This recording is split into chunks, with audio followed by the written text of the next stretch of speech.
আপনি এই সময় খুবই জনপ্রিয় বক্তা। আপনাকে মানুষ শোনে এবং আপনি গ্রহণযোগ্যতাও আছে আপনার বেশ শক্তপোক্ত। সেক্ষেত্রে আপনার কাছ থেকে নিজের সম্পর্কে একটু মূল্যায়ন জানতে চাই যে আপনি যে কথা বলেন, আপনি কি নিজেকে কোনো একটি বিশেষ দলের প্রতি আহ, পক্ষপাত আছে আপনার, এমনটি আপনি মনে করেন, নাকি আপনি মনে করেন যে আপনার কোনো বিশেষ কোনো দলের প্রতি পক্ষপাতিত্ব নাই, সেই অর্থে নিরপেক্ষ? আপনি নিজেকে কিভাবে মূল্যায়ন করেন? নিরপেক্ষতা আসলে একটা পারসেপশন। যারা দলীয় ব্যক্তি তারা আমাকে কখনো নিরপেক্ষ ভাববে না, কেননা তার দলের বিপক্ষে গেলেই আমি অন্য পক্ষ। কিন্তু আমি নিজে যেটা চেষ্টা করি সেটা আমি বলতে পারি, সেটি হচ্ছে আমি সাধারণত কোনো দলের পক্ষে নিরঙ্কুশ সমর্থন প্রদান করি নাই এবং কোনো দলকে সমালোচনার বাইরেও রাখি নাই। কেননা আপনি সমালোচনা করবেন কাজের, দলের না। আসলে একটি দল 100টা কাজ করে, তার মধ্যে মনে করেন 6টা কাজ, 9টা কাজ, 10টা কাজ ভুল হতে পারে। আমাদের কাজ হচ্ছে সেই ভুল কাজগুলির সমালোচনা করা, সরকার হোক, দল হোক, ব্যক্তি হোক। আমরা শুধু ভুলটুকু সমালোচনা করব, কিন্তু তার বাকি কাজগুলিকে উড়িয়ে দেব না। অর্থাৎ ধরা যাক আপনি খুব ভালো ফুটবল খেলেন, এখন আপনি একটা ভুল কথা বলেছেন, আমি কথাটার সমালোচনা করতে পারি, কিন্তু আপনি যে ভালো ফুটবল খেলেন এটাকে অস্বীকারও করা যাবে না বা আপনার ফুটবল খেলায় বাধাও দেওয়া যাবে না। একদম আমি স্পষ্ট। এই নীতিতে বিশ্বাস জি, করি। একদম স্পষ্ট, তো মানে আপনি। সেই কারণে যেটা হয়েছে, হ্যাঁ, হ্যাঁ। আমি একটু শেষ করি তো। সেই কারণে আমি মনে করি যে আমার একটা পক্ষপাত আছে।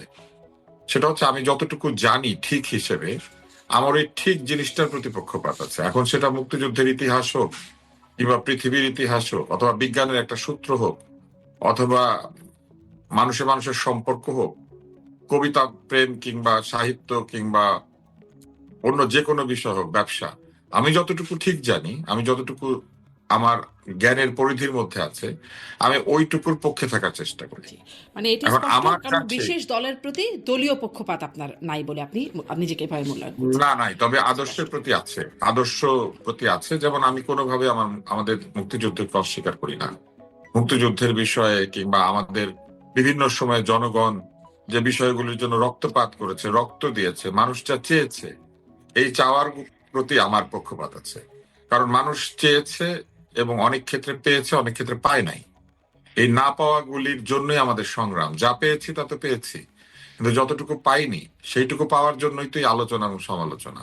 আর আরেকটি বিষয় আমি বলতে পারি, আমি গালিগালাজ করে কোনো টকশো করি না। আমি সাধারণত ব্যক্তিগত আক্রমণ পরিহার করি, এবং এটা প্রমাণিত হয়েছে যে গালিগালাজ এবং এই ব্যক্তি আক্রমণ ছাড়াও অন্তত গ্রহণযোগ্য মাত্রায় মানুষকে কথা বলা যায় এবং সেই কথা মানুষ শোনেও। জি। অতএব এই গালিগালাজ দিয়ে পপুলারিটির যে জায়গাটি, এটি আসলে সঠিক নয়, বরং এটি হচ্ছে অনেক আহ ধন্যবাদ ডাক্তার আব্দুল লতিফ সাহেব। এটি ভুলের একটি বড় প্রসার। জায়গা, কারণ এই সময় গালিগালাজের খুব বিস্তার এখন, বিশেষ করে সামাজিক যোগাযোগ মাধ্যমগুলোতে তো আছেই, মেইন স্ট্রিমে অনেক সময় দেখা যায়। আমি একটু প্রচারণা নিয়ে কথা বলতে চাই, মূলত যে একটা উত্তাপ প্রচারণা নিয়ে খুব বাড়ছেই, উত্তাপ উত্তেজনা বাড়ছে। সেখানে জামাতের আমিরের সেই এক্স হ্যান্ডেলে যে পোস্টটি, সেখানে যেটি নারীদের নিয়ে অশালীন মন্তব্য আছে, যেটিকে জামাত অস্বীকার করছে, যেটি হ্যাকড হয়েছে, এটি তার মন্তব্য না। কিন্তু যেটি দেখা যাচ্ছে বিএনপি, একদম খোদ তারেক রহমান, বিএনপি চেয়ারপারসন, তিনি এইটিকে বলছেন, তিনি এটি বিশ্বাস করছেন না এবং বলছেন যে জামাতকেই বলছেন যে তারা মিথ্যাবাদী।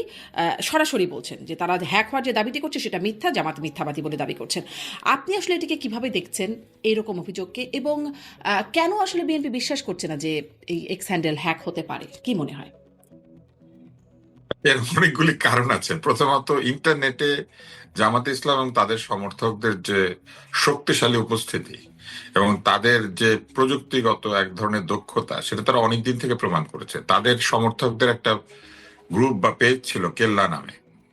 তো এই যে পেজ, এই যে দীর্ঘদিনের এক ধরনের ইন্টারনেটে তাদের উপস্থিতি, তাদের পক্ষের লোকদের নানান ধরনের মন্তব্য, সংঘবদ্ধভাবে বট বাহিনী তৈরি করার যে অভিযোগ, এই ব্যাপারগুলি নিয়ে অভিযোগ শুধু নয়, মানুষের মনে এক ধরনের পারসেপশন বা এক ধরনের বিশ্বাস আছে যে তারা এগুলি পারে, করে। অতএব যারা এত বোঝে, তাদের আমিরের অ্যাকাউন্টটা হ্যাক হয়ে যায়, এটা আসলে প্রথমত একটা অবিশ্বাস্য ঘটনা। দ্বিতীয়ত, এই অ্যাকাউন্টটি তো সবচেয়ে বেশি প্রতিরক্ষার মধ্যে থাকার কথা, কারণ এই অ্যাকাউন্টটি অত্যন্ত সেন্সিটিভ, এবং এর যারা অ্যাডমিন তারা অত্যন্ত বিশ্বস্ত হবার কথা, এবং এখানে যারা পোস্ট দেয় তারা তার অনুমোদন নিয়ে পোস্ট দেওয়ার কথা। এখন ধরা যাক এই পোস্টটা তার নয়, কিন্তু এই পোস্টের কোন অংশটুকু নিয়ে তার নিজের আপত্তি, এটাকে তিনি পরিষ্কার করেছেন। এই পোস্টে মানুষ রিয়াক্ট করেছে কিন্তু একটা গালি হুম। বা একটা বাজে অশালীন একটি শব্দের কারণে। তো বাকি যে কথাগুলি আছে তার সঙ্গে কি তিনি দ্বিমত পোষণ করেন? তিনি কি এটা ব্যাখ্যা করেছেন বা তার দল এটা ব্যাখ্যা করেছে? তারা শুধু বলেছে এটা হ্যাক হয়েছে এবং ওই অশালীন শব্দটা তারা ব্যবহার করে নাই। কিন্তু বাকি অংশটুকু যা লেখা আছে সেই অংশটুকুতে যে বক্তব্য সেটা তো তিনি আল জাজিরাতেও দিয়েছেন, তার বিভিন্ন বক্তৃতার মধ্যে বলেছেন। তো ধরে নিলাম যে ওই গালিটুকু শুধু সঠিক নয়, কিন্তু বাকি যে অংশটুকু রয়েছে তার ব্যাপারে কি তারা দৃঢ়তার সঙ্গে বলতে পারেন যে ওই বক্তব্যটুকু তাদের নয়? সেটা তো তারা বলেন নাই।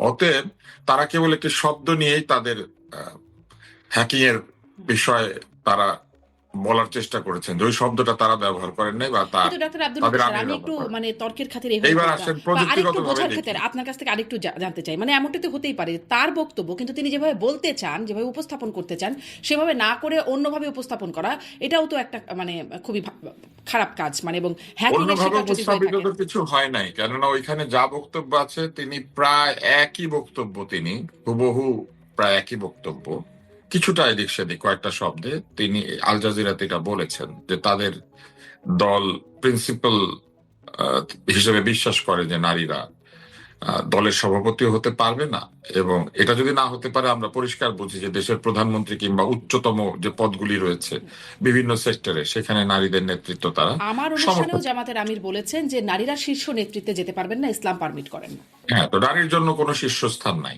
এটা তো তারা বিশ্বাস করেন। অতএব এই এক্স হ্যান্ডেলের বক্তব্যের মূল যে অংশ সেটা তো তারই বক্তব্য, শুধু গালিটা তার না, ঠিক আছে আমরা মেনে নিলাম, কারণ এরকম গালি তিনি দেন এটা আমরা মনে করতে চাই না, ধরে নেন।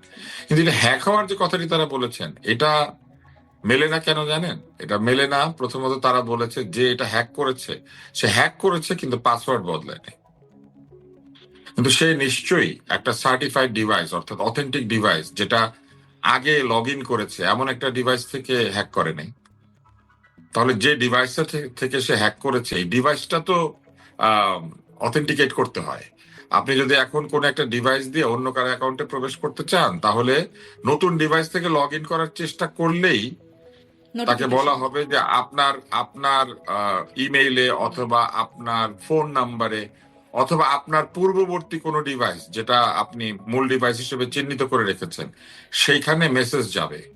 এবং গেলেই কিন্তু হয় না, সাথে সাথে নিজের যে মোবাইল ফোন বা তার অ্যাডমিনদের যে ফোন যেটা দিয়ে অ্যাকাউন্টে রেজিস্টার করা আছে বা ল্যাপটপ বা যেখান থেকে এটি হয়েছে তার মূল অ্যাকাউন্টে রেজিস্টার, সেখানে কিন্তু একটা মেসেজ যাওয়ার কথা যেখানে জিজ্ঞেস করবে যে আপনি কি এইটা ব্যবহার করেন, আপনি কি লগ ইন করার চেষ্টা করছেন নাকি এটা অন্য কেউ।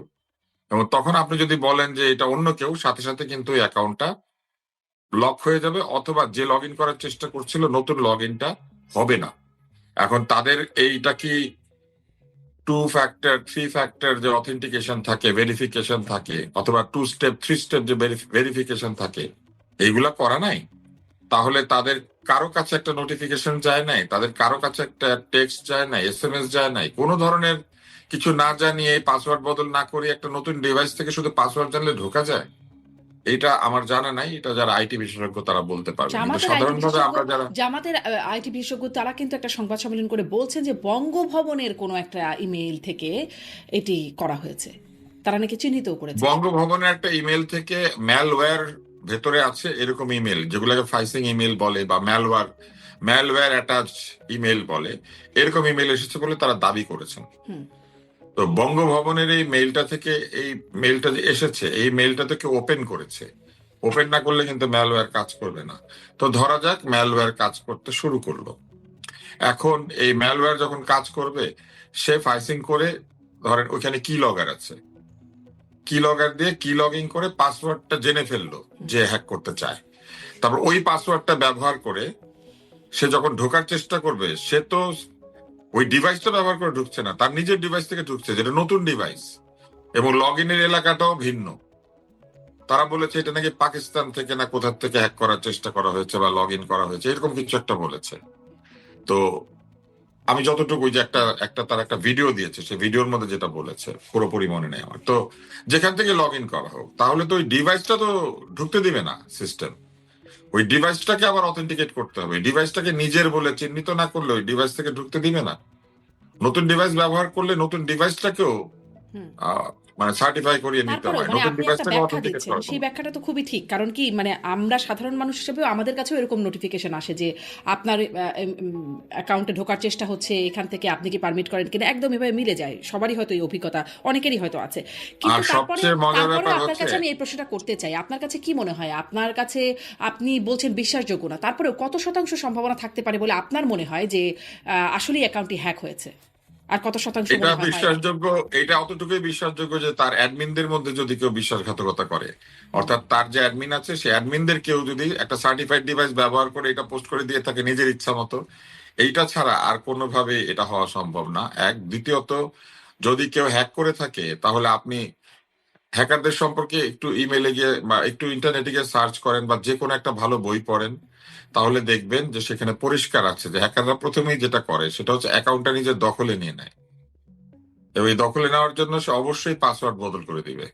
সে যদি ঢুকতে পারে তাহলে সে পাসওয়ার্ড বদলাবে, এবং সেই পাসওয়ার্ড বদলে দিয়ে সে নতুন কোনো ডিভাইসকে অথেন্টিকেট করবে, নতুন কোনো আহ, জায়গাতে লগ ইনটাকে সরিয়ে নিয়ে যাবে যাতে মূল ব্যবহারকারী এটার মধ্যে ঢুকতে না পারে। কিন্তু তারা বলছেন যে তারা ওই তাদের পাসওয়ার্ড ব্যবহার করে এটার মধ্যে ঢুকেছেন এবং ঢুকে পাসওয়ার্ড বদল করে দিয়ে এটা নিয়ে নিয়েছেন। একেবারে শিশু হ্যাকার ছাড়া হুম। এইটা আসলে কেউ করবে না। জি। আর আরেকটা এইরকম। বিষয় রয়েছে, হুম। হ্যাক হলে পরে সাধারণত কি হয়, অ্যাকাউন্টের দখল যদি অন্য কেউ নিয়ে নেয় তাহলে মূল জায়গাতে ইউজার মেইল করে, বলে যে আমি আসল ইউজার, আমার অ্যাকাউন্টটা হ্যাক হয়েছে, এবং সাধারণত এরকম ক্ষেত্রে তাদের এক্স এর সঙ্গে যোগাযোগ করার কথা, মানে যারা এক্স এর অথরিটি, কিন্তু তারা তো সেইখানে কোনো মেইল দিয়েছেন বা যোগাযোগ করেছেন এই প্রমাণ নাই। তারা এইটাকেই ব্যাখ্যা দিয়েছেন যে এইটা আসলে দরকার হয় নাই, কারণ হ্যাকার পাসওয়ার্ড বদলায় নাই। হুম। তো হ্যাকার পাসওয়ার্ড বদলায় নাই, এইটাও আমরা মেনে নিলাম। সব যদি সত্যি হয়, তারা হ্যাকারের বিরুদ্ধে আহ, তাদের তো হ্যাকারের অনুসন্ধান করে কে এটা হ্যাক করেছে সেটা বের করার চেষ্টা করার কথা। তারা কি বাংলাদেশের প্রচলিত সাইবার আইনে এই হ্যাকারের বিরুদ্ধে কোনো মামলা করেছে? মামলা অথবা করেছে হ্যাকারের, টিভিতে, তাদের একটা মামলা করেছে, জিডিও করেছে, একটা মামলা হয়েছে স্যার। না জিডি করতে পারেন, কিন্তু মামলা যে করেছেন, মামলা করতে গেলে কে এই অপরাধটা করেছে, অজ্ঞাতনামার নামে কি সাইবার মামলা হয় নাকি? আর যদি হয়ে থাকে অজ্ঞাতনামার নামে, তাহলে এই অজ্ঞাতনামাকে খুঁজে বের করার একটা ব্যাপার আছে। সেটা তো ডিবি তো করবে এই বা পুলিশ। অজ্ঞাতনামাকে কি ট্রেস করা গিয়েছে, তার আইপি অ্যাড্রেস ট্রেস করা আচ্ছা, গিয়েছে, তার সেটি লোকেশন এখনো ট্রেস স্পষ্ট করা করে গিয়েছে? বলা হচ্ছে না, কিন্তু জামাতের পক্ষ থেকে বলছে হ্যাকারকে শনাক্ত করা হয়েছে, খুব শীঘ্রই প্রকাশ করা হবে, যদিও খুব স্পষ্ট সেটা হয় নাই। আর জামাতের মিডিয়া সেলের যিনি মুখপাত্র তিনি বলছেন যে আম, এর পেছনে একটি দল জড়িত এবং তারাই এটি নিয়ে বেশি সোচ্চার। এই একটি দল যখন বলে তখন আসলে তারা বিএনপিকেই বরাবর মিন করে তাদের প্রচারণায়। এটাকে আপনি কিভাবে আসলে দেখছেন যে একটি দল বিএনপিকে মিন করছে, আর ওদিকে বিএনপি একদম মিথ্যাবাদী বলে দিচ্ছে যে জামাত মিথ্যা বলছে? আমি এটার ব্যাপারে মন্তব্য করতে পারবো না, তবে আমার যেটা মনে হয় যে একটি দল জড়িত এইভাবে অভিযোগ করার মতো কোনো সাক্ষ্য প্রমাণ তাদের কাছে থাকলে সেটা দেখিয়ে দেওয়াই উচিত, যে এই দলের কারা কারা তাদের এই অ্যাকাউন্ট হ্যাক করে, তাদের প্রধান ব্যক্তির অ্যাকাউন্ট হ্যাক করে এই ধরনের একটা মন্তব্য লিখে দিয়েছেন। আর এটা যদি কেউ এরকম করেই থাকে তাহলে নিশ্চয়ই এটা বাংলাদেশ থেকেই করেছে। আর যদি এটা ভিপিএন ব্যবহার করে হ্যাক করা হয়ে থাকে তাহলে কিন্তু এটা আরো কঠিন, কারণ ভিপিএন ব্যবহার করে হ্যাক করতে গেলে আরো জটিলতা তৈরি হয়। ফলে এটা অনেক ঝামেলা রয়েছে। মানে অন্য দেশ থেকেও তো এটা করতে পারে, অত বাংলাদেশ সোজা থেকেই না। কেন, অন্যান্য দেশ থেকেও তো করতে পারে। অন্যান্য দেশ থেকে যদি তারা কেউ করেও থাকেন তাহলে সেই সব দেশেরও তো নিশ্চয়ই আহ তাদেরও কর্মীরা আছে, সেই সব দেশও আইন কানুন রয়েছে। এবং আপনি নিশ্চয়ই জানেন যে হ্যাকিং কিন্তু একটা আন্তর্জাতিক অপরাধও বটে। হ্যাকিং কেউ করে থাকলে কোনো দেশ থেকে তাকে হ্যাকার হিসেবে সেই সব দেশে মামলা করা যায়। বিশেষ জি। করে মার্কিন যুক্তরাষ্ট্রের সাথে যাদের একটা চুক্তি রয়েছে, আপনার মনে আছে আমরাও এই চুক্তিটা করেছি, ইন্টেলেকচুয়াল প্রপার্টি বিষয়ে একটা চুক্তি। সেই চুক্তিতে কিন্তু হ্যাকারদের বিরুদ্ধে ব্যবস্থা নিতে হবে, এবং আমেরিকান কোনো প্রোডাক্ট বা কোনো কিছু যদি বাংলাদেশ থেকে এরকম হ্যাক করা হয়, কোনো ওয়েবসাইট, তাহলে কিন্তু এটা শাস্তির বিধান জি, করতে হবে, এরকম একদমই। একটা এগুলো বিষয় এগুলো চুক্তির ট্রান্স মধ্যে বর্ডার আছে। ক্রাইম, এটা আমরা জানি, কিন্তু মানে এখন এগুলো ট্রান্সবর্ডার ক্রাইম। হ্যাকার চিহ্নিত হওয়াটা এবং সেটি প্রকাশ্যে আসাটাই একটা বড় কথা। আমি আপনাকে একটা একটা জিনিস একটা বলি স্যাটায়ার হ্যাকিং এর হচ্ছে। বিষয়। জি। আমি একটা আসার আগে আরেকটা জিনিস বলি। একটি দল না হয় এটা করেছে, কিন্তু তারা তো অত্যন্ত সৎ দল, জামাত ইসলাম অত্যন্ত সৎ দল তারা দাবি করেন নিজেদেরকে। মানুষের একটা ধারণা আছে তারা যেহেতু এত ধর্মকর্ম করেন, হয়তো তাদের মধ্যে অনেক ভালো লোক আছে, তারা বুকে হাত দিয়ে বলতে পারবেন যে তাদের লোকজন কখনো হ্যাক করে নাই, হ্যাকিং করে মানুষকে বিব্রত করে নাই, মানুষকে গালিগালাজ করে নাই। তাদের সমর্থক বা তাদের দলের উৎসাহে লোকজনকে অকথ্য ভাষায় গালিগালাজ করা, বুলি করা, বট তৈরি করে সেখানে গিয়ে মানুষকে বিভিন্ন বিদেশি সংস্থার এজেন্ট, দালাল এইসব বলে গালিগালাজ করা তারা করেন না। এটা তারা বুকে হাত দিয়ে বলতে পারবেন। আপনি আচরি ধর্ম শিখাও পরে রে, এটা শুধু আমাদের এই প্রবাদ না। আমাদের রসুল্লাহ সাল্লাম একবার মিষ্টি খাওয়া নিয়ে একটি শিশুকে অনুরোধ করতে গিয়ে নিজে মিষ্টি খাওয়া ছেড়ে দিয়েছিলেন, বলেছিলেন যে নিজে যা করে সেটা আরেকজনকে না করতে হয় না। এরকম একটি কথা আমরা জানি। এটা অত্যন্ত একটি আহ সর্বজন শ্রুত এবং সর্বজন বিদিত একটি ঘটনা আমাদের রাসূল সাল্লাল্লাহু আলাইহি ওয়াসাল্লামের জীবন থেকে। তাহলে ওনারা নিজেরা হ্যাক করেন, ওনাদের লোকেরা হ্যাক করে, ওনাদের লোকেরা গালি দেয়, ওনাদের লোকেরা বট হয়, ওনারা বটর বটর লডর ফডর করেন। এটা যদি ওনারা বুকে হাত দিয়ে দাঁড়িয়ে বলতে পারেন যে আমাদের দলে এরকম কোনো লোক নাই, তাহলে ওনারা অন্যকে গালি দেওয়ার অধিকার পান। আর না হলে ওনারা যদি 52 হয়ে থাকেন, অন্যরা 53, ওনারা 53 হলে অন্যরা 52। এই এই সংস্কৃতি ওনারা, আওয়ামী লীগ, এই দুইটা দল মিলে তৈরি করেছিল। সিপি গ্যাং এবং কেল্লা এরা মিলে এই সংস্কৃতি তৈরি করেছিল। এই সংস্কৃতির ধারক বাহকদের মধ্যে তাদের দল ছিল। একদম স্পষ্ট। আমি যে প্রশ্নটা করতে চাচ্ছিলাম সেটাও মোটামুটি চলে আসছে, যে এরকম ভাবেই অনেক স্যাটায়ার হচ্ছে। আপনি এভাবে বলছিলেন। মেঘমল্লার বসুর ফেসবুক পোস্ট দেখছিলাম, সেখানে তিনি বলছেন মূলত 71 সালেও ওদের আইডিগুলো হ্যাকড হয়ে গিয়েছিল, পরে ডিসেম্বর শেষে ফেরত পাইছিল। এইরকম এইটা সে মজা করেছে। জি। আসলে 71 সালে ইন্টারনেটও ছিল না, আইডি হ্যাক হওয়ারও কিছু ছিল না। হয়তো তাদের ওই সময় তাদের লোকজন যে ওই আলবদর রাজাকার জাতীয় যে বাহিনীগুলো ছিল সেগুলার যে আইডেন্টিটি কার্ড ব্যবহার করতে, হয়তো সেগুলা জাল ছিল। মানে তাদের চেহারা ঠিক ছিল কিন্তু কার্ড গুলা জাল ছিল বা কিছু একটা ছিল আর কি, আমরা জানি না। মেঘমল্লার ওইভাবে বলেছেন আর কি। হ্যাঁ। আমি মেঘমল্লারের বক্তব্যটা ব্যাখ্যা করছি আর কি। হ্যাঁ, জি ডাক্তার তুষার, আমি এইটা একটু শুনি যে ইদানিং খুব মানে মা বোনদের বা নারীদের নিয়ে জামাতের আমির থেকে শুরু করে জামাত কথা বলছেন। একটা বক্তব্য ফ্যামিলি কার্ড ইস্যুতে তারেক রহমানের যে বক্তব্য সেটির সমালোচনা করতে গিয়ে জামাতের আমির বলছেন যে মা বোনদের এক হাতে ফ্যামিলি কার্ড, এক হাতে মায়ের গায়ে হাত, দুইটা আমরা চাই না। রাখেন আপনার ফ্যামিলি কার্ড, আগে আমার মায়ের ইজ্জতের কথা বলেন। আমার মায়ের ইজ্জতের বিনিময়ে ফ্যামিলি কার্ড হতে পারে না। আপনি কি বুঝতে পারেন বিনিময়টা কোথায় হচ্ছে? আসলে ইজ্জতের এখানে বিনিময় কোথাও কোনো বিনিময় হচ্ছে না। ফ্যামিলি কার্ড দিতে গেলে কারো গায়ে হাত দেওয়ার প্রসঙ্গ আসবে কেন? কার্ড কি কেউ গায়ে ছোঁয়ায় ছোঁয়ায় দেয়, নাকি কার্ড কি কোনো তাবিজ গলায় ঝুলায় রাখে? আর ফ্যামিলি কার্ড দিলে অসুবিধা হয়। ওনাদের কোনো কার্ড নাই। আমি তো জানি ওনাদের দলের রীতিমতো পরিচিতি কার্ড আছে, ওনাদের দলের যারা মূল সদস্য তাদের এরকম কার্ড আছে। তারা যখন কার্ড দেন তখন কি দেন, এই পরিচিতি পত্রের মধ্যে কি দেন, আসলে কিভাবে দেন? তো তারা দেখাক যে কিভাবে গায়ে হাত দিয়ে কার্ড দেওয়া যায়, এটা একটু দেখাতে পারলে ভালো হতো না? সরকারি কার্ড দিলেই হবে। সরকারের এরই মতো অনেকগুলি কার্ড রয়েছে। যেমন একটা তো হচ্ছে এনআইডি কার্ড। এনআইডি কার্ড সকলে নিয়েছে, তো গায়ে হাত দিয়ে দিতে হয়েছে এটা? কিংবা ধরেন এরপরে ভিজিএফ কার্ড বিলি হয়েছিল, সেটা কি কারো গায়ে হাত দিয়ে দিতে হয়েছিল? এমনকি এই যে টিসিবির একটা কার্ড আছে, টিসিবি এই ত্রাণ বিতরণ বা খাবার বিতরণ, স্বল্প মূল্যে খাবার বিতরণের জন্য কার্ড ইস্যু করেছে, সেই কার্ড কি কারো গায়ে হাত দিয়ে দিতে হয়েছে?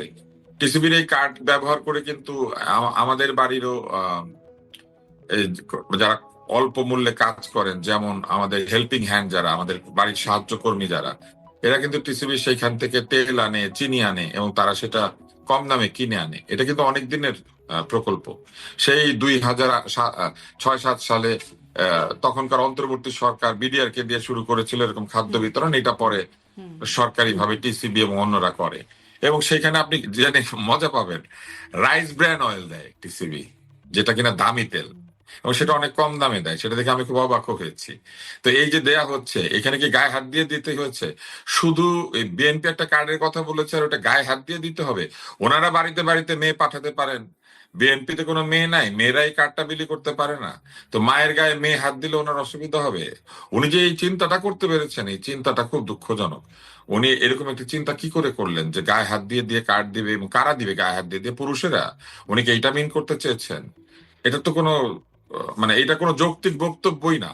কেননা ওনার দল থেকে শত শত মেয়েরা গিয়ে নির্বাচনী কর্মকাণ্ড চালাচ্ছে, মানুষের এনআইডি কার্ডের নাম্বার নিচ্ছে, ফোন নাম্বার, ভোটার নাম্বার, বিকাশ তাদেরকেও নাম্বার সব তাদেরকেও নিচ্ছে, আহ, তখন কি গায়ে হাত দিতে হচ্ছে? তাদেরকেও হ্যারাস করা হচ্ছে, তাদেরকে মারধর করা হচ্ছে বা অপমান করা হচ্ছে, এরকম দাবি তারা করছেন কিন্তু, যে তাদের নারীদেরকে যারা যাচ্ছেন প্রচারণায় তাদেরকে হেনস্থা করা হচ্ছে, সেটা অর্থেই বলছেন কিনা। কতজন নারী এরকম প্রতিকূলতার শিকার হয়েছেন এবং তাদেরকে কি ধরনের প্রতিকূলতার শিকার হতে হয়েছে, এই নারীদের পরিচয় জানিয়ে তাদের উচিত আইনের আশ্রয় নেওয়া।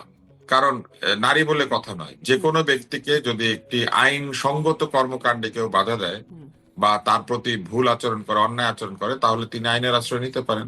ফলে তাদের উচিত এই নারীদের পক্ষে দাঁড়িয়ে, নারীদের আহ পরিচিতি গোপন না রেখে, এই নারীদের পরিচয় দিয়ে আমার মনে হয় যে তাদের আইনের আশ্রয় নেওয়া উচিত, অথবা আইনের কাছে প্রোটেকশন চাওয়া উচিত। আর তারা যে ঘরে ঘরে এই নারীদের পাঠিয়ে তথ্য সংগ্রহ করেছেন, এই তথ্য কি কাজে তারা লাগাবেন, এইটাও কিন্তু তাদের বলা উচিত। কেননা একটি ঘরে যখন তারা যান, তখন কিন্তু তারা জেনেই যান যে এই ঘরে ভোটার আছে, এবং এই ভোটার নাম্বার নির্বাচন কমিশন থেকে ভোটার তালিকা নামালেই পাওয়া যায়।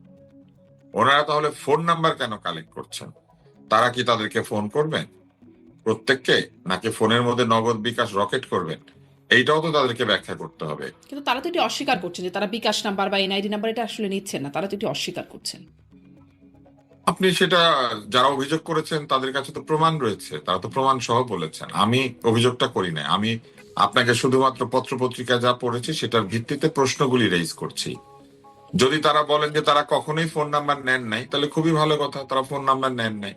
কিন্তু এনআইডি নম্বর আর ভোটার নম্বরই বা তাদের দরকার হবে কেন? তারা তো ভোটের প্রচারণা চালাতে যে বাসায় যাচ্ছেন, ওরা তো জেনেই যাচ্ছেন এই বাসার ঠিকানায় কয়জন ভোটার আছে, এবং তাদের ভোটার নম্বর তো নির্বাচন কমিশন থেকে ভোটার তালিকা নামালেই পাওয়া যায়। জি, অবশ্য তাহলে তাদের নাম, নারীদের একটা নাম, ইন্টারভিউ, ভোটার নম্বর, এনআইডি কেন লাগবে? আর এনআইডি নম্বর তাদের কেন লাগবে? জি, কি কারণে? একটা ইন্টারভিউ দেখছিলাম বিবিসিতে, সেই প্রচারণার করছেন এমন একজন জামাতের পক্ষে প্রচারণা করা একজন নারী বলছেন যে তারা আসলে আগে থেকেই যেতেন, তারা তালিম করতেন নারীদের সাথে, এখন তাদের উপর থেকে নির্দেশনা এসেছে এবং তারা সরাসরি প্রচারণায় নেমে গেছেন। উপর থেকে যাদেরকে তালিম করতেন, সেই তালিম যাদেরকে দিতেন তাদের কাছে তারা গিয়ে ভোটের প্রচারণা চালাচ্ছেন, এই তো। হুম, তো গিয়ে ভোটের প্রচারণা চালান, কে না করেছে, কিন্তু নম্বরগুলি দরকার হচ্ছে কেন? তাহলে তো বহু আগে থেকে তারা জানে, তখন নম্বর নেয় নাই কেন? জি। ওই সময় কেন নম্বর নেয় নাই? নাকি তালিমের সময় নম্বর দরকার নাই, ভোটের সময় নম্বর দরকার হচ্ছে? তাহলে এই নম্বরগুলি ভোটে কোনো কাজে লাগানো হবে? এই তথ্যগুলি তারা ভোটে কি কাজে লাগাবেন এবং কি ধরনের তথ্য নিচ্ছেন, সেটা তো কারো পক্ষে জানা সম্ভব না, তার কারণ মানে তারা এখানে একটা অন্দরমহলে প্রবেশ প্রশ্নবোধক আপনি করছেন। আপনি তারা অন্দরমহলে খুঁজে পাচ্ছেন। প্রবেশ করছেন এবং অন্দরমহলে প্রবেশ করে গোপনীয় ভাবেই জিনিসগুলি করছেন। এগুলি কেউ না কেউ বলে দিয়েছে বলে অন্যরা জানতে পেরেছে। কিন্তু তারা যখন এটা নেন, তখন তো সেখানে তারা এবং সেই মহিলা বা পুরুষ ছাড়া কেউ তো উপস্থিত থাকেন না, যাদের কাছ থেকে তারা এই তথ্য নিচ্ছেন। জি, ডাক্তার আব্দুল তুষার, মানে এই নারী ইস্যুতে কি একটা চাপের মধ্যে আছে জামাতে ইসলাম? কারণ তারা বিভিন্ন সূচক, এখন তো নির্বাচনে নানান ভ্যারিয়েবল আছে, বিভিন্ন রকম জায়গা থেকে না জামাত বেশ একটা মানে ভালো পজিশনে আছে বলেই এখন ধারণা করা হচ্ছে। সেখানে এই একটা ইস্যু বিশেষ করে কি একটু চাপের মধ্যে তারা আছে? একটা তো আছে মুক্তিযুদ্ধ, ওইটা নিয়ে বেশ অনেক কথা হয়ে গেছে, হচ্ছেও, তারা কিন্তু কোনো চাপে কিন্তু নাই, মুক্তিযুদ্ধ নিয়ে চাপে নাই। একটু নারী ইস্যুটা নিয়ে বিশেষ করে শুনতে চাই, কারণ নারী ইস্যুতেই কথা বলছি তো। ধরেন সেই এক্স হ্যান্ডেলের সেটি নিয়ে একটা আলোচনা হ্যাক হওয়া পরে বলছেন নারী আমির বললেন যে জামাতের নেতৃত্বে যেতে পারবেন না, সেটি নিয়ে বেশ সমালোচনার জায়গা আছে। তার আগে ধরেন একজন প্রার্থীও জামাত দিতে পারলো না, নারী প্রার্থী, সেটি নিয়ে আলোচনা আছে। এনসিপির নারী নেত্রীরা যেই জামাতের সাথে জোট হলো, মানে একে একে যারা আসলে বেশ নাম জানা বা চেনা জানা মুখ, তারা সব একে একে পদত্যাগ করে গেলেন এনসিপি থেকে।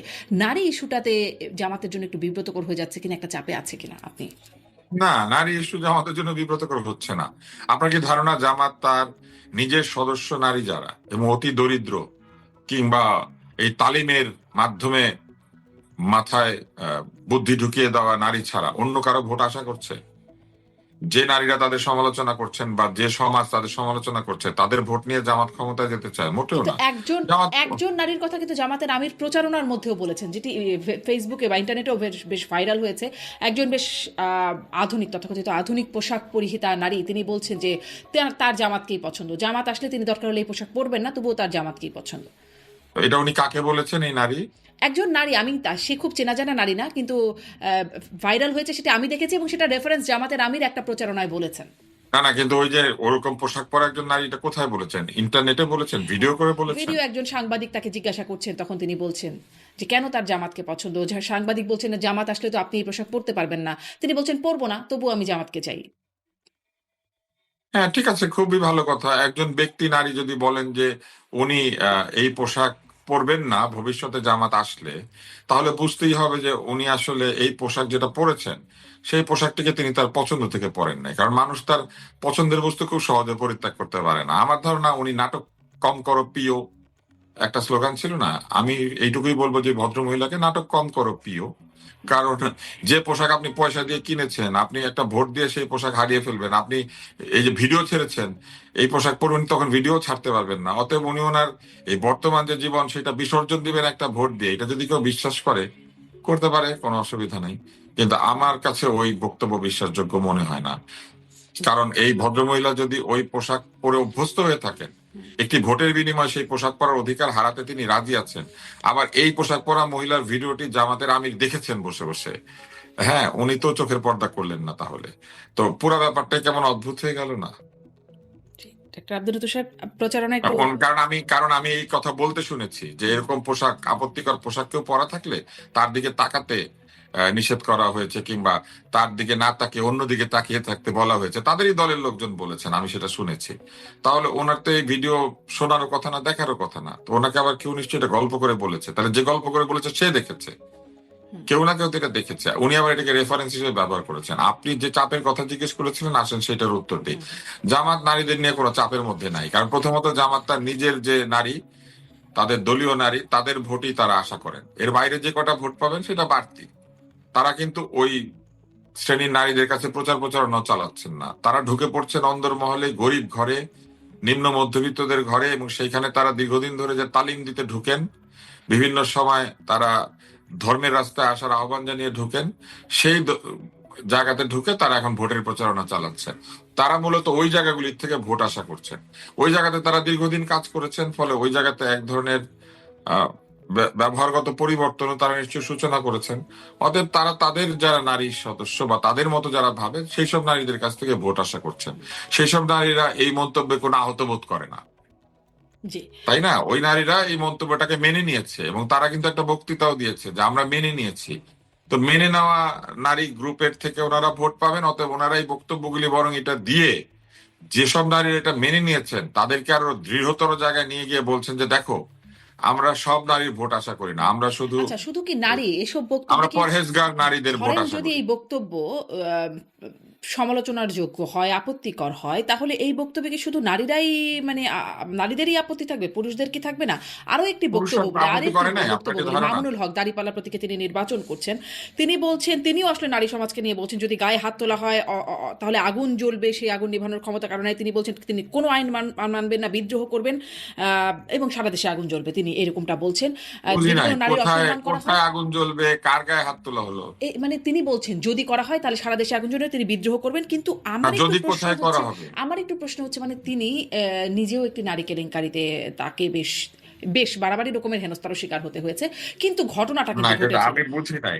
আমি বুঝি নাই কার গায়ে হাত তুললে উনি বিদ্রোহ করে সারা দেশে আগুন ধরায় দিবেন। নারীদের গায়ে। নারীদের গায়ে কে হাত তুলছে? মানে ওনার দলের নারী নাকি বাংলাদেশের নারী? নারীদের গায়ে কে হাত তুললো? হুম, আমি তো দেখেছি এই আগস্ট বিপ্লবের পরে বিভিন্ন ধরনের পোশাক পরার দায়ে রাস্তায় হুম, একদল মানুষ নারীদেরকে প্রহার করেছে, এবং তখন তো উনি আগুন ধরাতে এগিয়ে আসেন নাই। আমরা তো একটা লঞ্চের উপরে বা কোন একটা স্টিমারের উপরে রীতিমতো চাবুক পেটা করার মতো একজন নারীকে প্রহার করতে দেখেছি। আমরা রাস্তায় একজন ব্যক্তিকে লাঠি হাতে দাঁড়িয়ে থাকা বিভিন্ন নারীদেরকে প্রহার করতে দেখেছি, এই অভিযোগে যে তারা বাণিজ্যিক যৌনকর্মী। এই অভিযোগ করে তাদেরকে পেটানোর একটা আমরা রিল দেখেছি।